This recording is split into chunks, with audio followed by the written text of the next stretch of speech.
Hindi talaga ako nakikinig sa usapan ng ibang tao, pero sobrang lakas ng boses ng katabi ko sa coffee shop kanina na feeling ko kakampi na niya ako laban sa kaaway niya.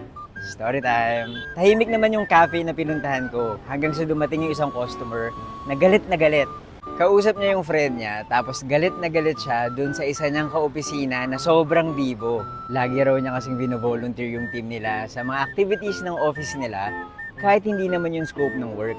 Parang yan yung classmate mo nung high school nang hilig magsabi sa teacher na yung section nyo na lang yung magde-decorate ng stage tuwing linggo ng wika o kaya magvo-volunteer na tumulong kapag foundation day. Ako nga pala si Buji, ako yung laging may pinupuntahan at mahilig magkwento.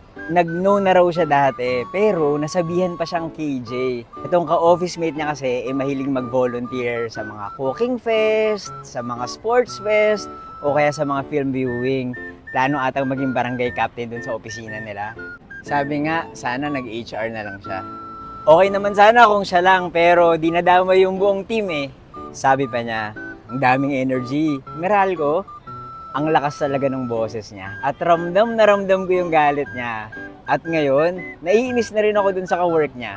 Nakakainis naman yun talaga. Imagine, pagod ka na nga sa work, bibigyan ka pa ng extra na trabaho. Wala namang masama tumulong, pero sana bukal sa loob. Walang puwersahan at walang nanggigil trip.